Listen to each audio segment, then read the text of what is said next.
সেতে জিতবো কারা? নৈনালেতে জিতবো কারা? বন্দে মাতরম, বন্দে মাতরম, বন্দে মাতরম, বন্দে মাতরম। দক্ষিণ 24 পরগনার মগরাহাট পূর্ব বিধানসভার অন্তর্গত কুলদিয়া মোহনপুর হাই মাদ্রাসা বিপুল ভোটে জয়লাভ করেছে তৃণমূল। এই জয়কে ঘিরে শাসক দলের কর্মী সমর্থকদের মধ্যে উচ্ছ্বাস দেখা গিয়েছে। তৃণমূল নেতৃত্বের দাবি, এই ফলাফল আরও একবার প্রমাণ করল মগরাহাট পূর্বের মানুষ তৃণমূল কংগ্রেস এবং মুখ্যমন্ত্রী মমতা বন্দ্যোপাধ্যায়ের পাশে রয়েছেন। তাদের বক্তব্য, মমতা বন্দ্যোপাধ্যায়ের জনপ্রিয়তা এবং গ্রহণযোগ্যতা এখনো মানুষের হৃদয়ে গভীরভাবে রয়েছে। আর কুলদিয়া মোহনপুর হাই মাদ্রাসার পরিচালন সমিতি নির্বাচনের ফলাফলে তাই প্রতিফলন দেখা গেল।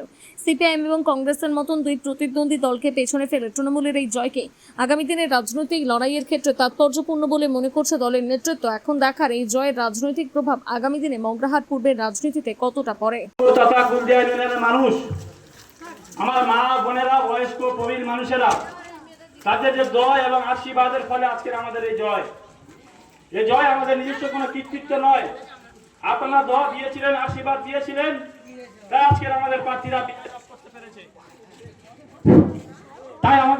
আজকে বিজয় লাভ করতে পেরেছে। একদিকে সিপিআইএম তাদের যে মিথ্যাচার, 34 বছর গোটা বাংলায় কোনো উন্নয়ন করেনি, গোটা বাংলায় যারা ত্রাস ছড়িয়ে বেড়েছে, সন্ত্রাস সৃষ্টি করেছিল, এই সিপিএম এর বিরুদ্ধে চোখ রেখে লড়াইটা আমাদের করতে হয়েছে। একদিকে কংগ্রেস, তারপরে ত্রিমুখী লড়াই, তৃণমূল কংগ্রেসের প্রতি মানুষের যে আস্থা, যে ভালোবাসা, যে বিশ্বাস, মমতা বন্দ্যোপাধ্যায়ের প্রতি জনপ্রিয়তা, মমতা বন্দ্যোপাধ্যায়ের যে ভালোবাসা, আজকের মানুষ আবার দ্বিতীয়বার প্রমাণ করলো গোটা বাংলার মানুষ আবার মমতা বন্দ্যোপাধ্যায়ের সঙ্গে রয়েছে।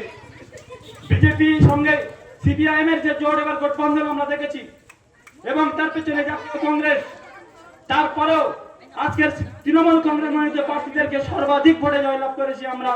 এই জয় আমরা উৎসর্গ করব আমাদের মধ্যে যিনি এই মাদ্রাসা পরিচালন সমিতি নির্বাচনের সামনে থেকে নেতৃত্ব দিচ্ছিলেন, যিনি আমাদেরকে অনুপ্রেরণা যোগাচ্ছিলেন, আমাদের মাস্টার মশাই বিজন কুমার মুন্ডল মহাশয়। এই বিজনদাকে পুলিশ তাকে ভূত মিথ্যা কেস দিয়ে তাকে ফাঁসিয়ে গত 11 দিন ডায়মন্ড হারবার কারাগারে বন্দী রেখেছিল। তাদের কারণ ছিল যে বিজন মন্ডলকে সামনে রেখে কোনোভাবে যেন তৃণমূল কংগ্রেস এখানে কোনো মাটি না পায়।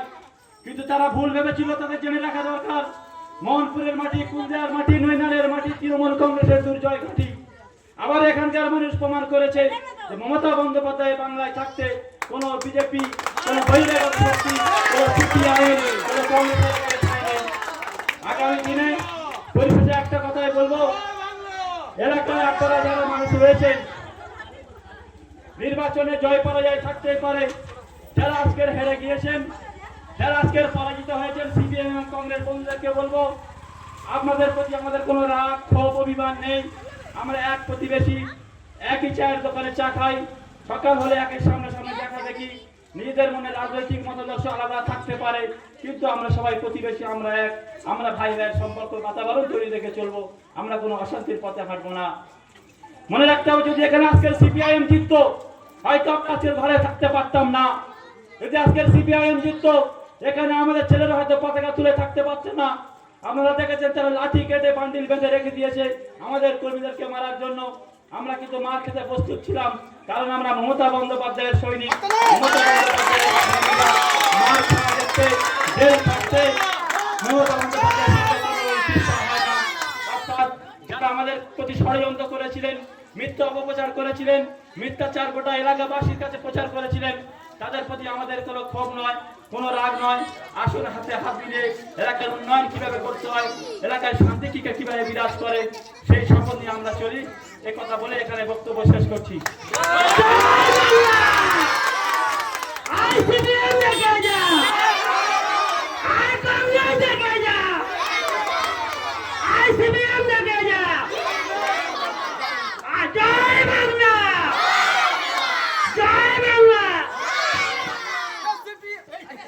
সেতে জিতবো কারা?